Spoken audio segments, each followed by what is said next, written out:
정부와 각 지방자치단체들이 교통대책을 비롯해 주요 시설 안전점검, 소외계층 지원 등 설 민생 종합대책을 추진하기로 했습니다. 불교계도 소외된 이웃들에게 자비의 손길을 전하는 등 모두가 행복한 설 연휴를 만들기 위해 노력하고 있습니다. 전경윤 기자입니다. 내일부터 본격적인 설 연휴가 시작되는 가운데 올해도 연휴 기간 4,900만 명에 이르는 민족 대이동으로 고속도로에 많은 차량들이 몰릴 것으로 보입니다.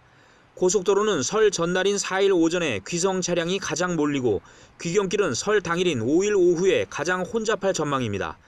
이 때문에 교통체증과 장거리 운전에 따른 피로가 누적되고 연휴 기간 들뜬 분위기 속에 각종 안전사고에 노출되는 경우도 적지 않습니다. 더욱이 우리 주위에는 모두가 즐거워야 할 명절 연휴를 더욱 외롭고 쓸쓸하게 보내야 하는 이웃들도 적지 않습니다. 이에 따라 정부와 각 지방자치단체들은 연휴 기간 민생을 돌보고 보다 많은 시민들이 안전하고 편안하게 연휴를 보낼 수 있도록 교통과 안전, 의료 분야 등의 종합 대책을 추진하기로 했습니다. 정부는 우선 오늘부터 7일까지를 설 연휴 특별 교통 대책 기간으로 정해 이 기간 동안 하루 평균 고속버스 1,200회, 열차 29회, 항공기 9편, 여객선은 144회까지 운항 횟수를 늘리기로 했습니다. 고속버스의 경우에는 그동안은 장애인들이 고속버스를 타기가 어려웠습니다. 그런데 올해 이제 처음으로 고속버스에 장애인이 탑승할 수 있도록 저희가 차량을 개조해서 장애인이 탑승할 수 있는 고속버스가 시범 운행이 됩니다. 귀경 편의를 위해 서울 시내버스와 지하철은 오는 5일부터 이틀 동안 운행 시간을 새벽 2시까지 연장합니다.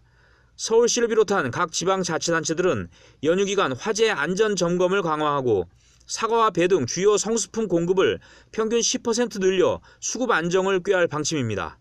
서울시는 저소득층 연탄 보조금을 지난해보다 가구당 9만 3천 원 늘어난 40만 원 6천 원을 지급하고 결식 우려 아동들에게는 설 연휴 기간에 무료 급식을 지원하기로 했습니다. 특히 설 명절 당일에는 조계종 사회복지재단이 위탁 운영하는 영등포 보현의 집 등 서울 시내 6곳의 노숙인 시설에서 합동 차례를 지내고 영화 상영과 윷놀이 등 명절 프로그램을 제공합니다.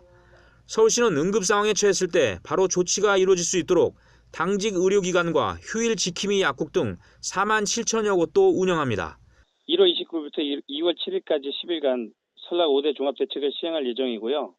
설 연휴가 본격 시작되는 2월 1일 18시부터 연휴가 끝나는 7일 9시까지 소방안전, 제설, 교통, 물가, 의료 5개 대책판을 설치하고 이를 총괄 조정하는 종합상황실을 운영할 계획입니다. 각 지역의 불교 사찰들도 설을 맞아 홀몸 어르신과 소년소녀 가장, 이주 노동자 등 소외된 이웃들에게 후원금과 물품을 전달하는 등 자비 나눔을 실천하고 있습니다. 많은 시민과 불자들이 가족 간의 따뜻한 정을 나누고 주위의 어려운 이웃들에게 자비의 손길을 전할 때 그 어느 때보다도 넉넉하고 훈훈한 설 연휴가 될 것으로 보입니다.